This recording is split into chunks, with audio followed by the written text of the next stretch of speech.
Je suis en feu. J'ai décidé de faire mon VPH 43 tout de suite. Et puis, c'est grosso modo l'art de faire compliqué quand on peut faire simple. L'importance de dire les vrais mots. Je fais référence à merci, s'il vous plaît, bienvenue, oui, non.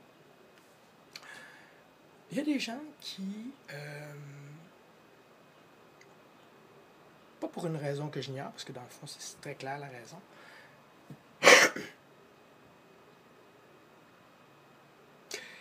sont pas capables de dire merci. Sont pas capables de dire je m'excuse non plus. Et il y a une foule de mots comme ça là, qui sont comme censurés, tabous, proscrits dans leur expression verbale ou écrite. Ces gens-là, souvent, par rapport à merci, par exemple, vont croire que s'ils ne disent pas le mot, ils ne doivent rien. Bon. Il y a des gens aussi qui croient que s'ils n'admettent pas leur tort disparaît, comme par enchantement. Et qu'en n'en parlant pas, ça n'a pas été dit. Ces gens-là, visiblement, ne savent pas que le non-verbal est beaucoup plus éloquent que les mots qui sont prononcés, de un. De deux, c'est un petit peu niaiseux, là. C'est pas parce qu'on ne voit pas les Chinois qui n'existent pas. C'est pas parce qu'on ne voit pas le Chili qui n'existe pas. C'est pas parce qu'on ne voit pas la grande ours en plein jour qu'elle n'existe pas. Donc, de ne pas vouloir dire quelque chose en croyant qu'en ne le disant pas, cette chose-là n'existera pas, ne se matérialisera pas, aura jamais existé, c'est complètement stupide. Non! Fait que si, admettons, je suis en train... Puis ça m'arrive tout le temps. Quand, admettons, je suis en train d'exposer un point, et puis que la personne aurait juste à dire « Ouais, t'as bien raison. »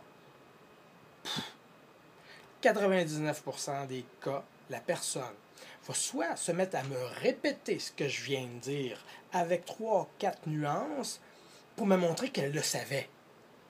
Ce qui est stupide, puisque c'est évident qu'elle avait peut-être pensé à certaines parcelles du raisonnement. Elle n'était définitivement pas arrivée à la même conclusion.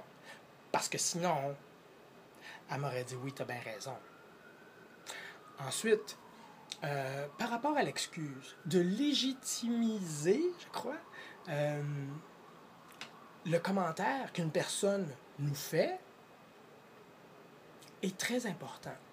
Parce que sinon, c'est comme si on niait la légitimité de la personne de sentir ce qu'elle a senti, de ressentir ce qu'elle a ressenti, de penser ce qu'elle a pensé. Donc, quand on dit « j'ai fait une gaffe, je m'excuse, est-ce que je peux réparer de telle ou telle façon? » Là, on vient de faire 3 affaires là, assez importantes, qui est 1, admettre qu'il y a eu faute, 2, s'excuser, ce qui est juste normal et humain, et 3, proposer une solution.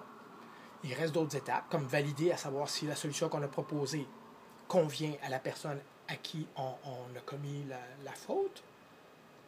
Puis ensuite, s'assurer que vraiment la gaffe est réparée. Mais ça, j'avais fait 3 vidéos il y a 2 ans, je pense, là-dessus, puis ça a l'air. Mais de tenter de cacher par des moulins à vent de paroles sa faute, on est loin de la faute avouée à moitié pardonnée, là. On n'est pas dedans pantoute, là. On est dans le déni total. Ça mène pas nulle part, ça. C'est pas une question d'être optimiste, c'est pas une question d'être pessimiste, c'est une question d'avoir les 2 yeux fermés bien raides, la tête dans le sable et le cul dans les airs. Donc, de dire merci, c'est, selon moi, la chose la plus simple, la plus claire, la plus nette. Ma mère, elle me dit « Je te dis toujours 36 000 affaires! » Ben c'est justement, t'es pas capable de dire ni merci, ni je m'excuse, ni je suis désolé. Ou non, il faut nier ce qui s'est passé. Je dis, ma mère, mais il y a plein de gens comme ça. Pas juste dans ma famille, mais partout. C'est fou. Donc, est-ce que j'ai besoin d'expliquer le bienvenu? Est-ce que j'ai besoin d'expliquer le s'il vous plaît? Il y en a un l'autre jour, il a passé 15 minutes à m'expliquer pourquoi il n'avait pas eu le temps de dire s'il vous plaît. 15 minutes à m'expliquer pourquoi il n'avait pas eu le temps de dire. Puis il l'a toujours pas dit, puis il n'était pas capable, puis il voulait pas. Je sais pas, là. S'il vous plaît. Ou tu dis, je m'excuse, je ne l'ai pas dit. Paf! C'est fini là, non. Fallait qu'il essaye de me convaincre de sa menterie qui se comptait à lui, comme de quoi qu'il y avait une justification à ne pas avoir dit s'il vous plaît, qui était logique. Non.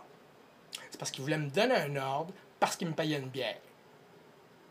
That's it, that's all. Puis il ne voulait pas perdre la face devant les gens qui l'ont entendu me donner l'ordre. Que, en bon petit nègre, je n'ai pas suivi. En fait, je l'ai suivi, mais j'ai rouspété. J'ai dit ma façon de penser. Puis après ça, il a passé 15 minutes à m'expliquer pourquoi que c'était logique de ne pas dire s'il vous plaît. Je ne sais pas comment ce qu'il a appris à s'exprimer, mais définitivement, là, si sa mère, c'est ça qu'elle lui a montré, ou son père, là, je pense que c'est une erreur. Il faudrait corriger le tir. Puis ça, ben, des s'il vous plaît, moi, j'ai aucune difficulté à le dire. Merci, ça sort tout seul. Bienvenue. Ça, j'ai un petit peu plus de difficulté, mais je le dis quand même à l'occasion. Et je m'excuse. Ce serait de penser que je ne suis pas un humain que de aspirer à jamais m'excuser. Ce serait stupide. Et si vous dites que vous êtes capable de vous excuser, quand est-ce la dernière fois que vous vous êtes excusé de manière honnête, sensible et sincère? À qui? Pourquoi?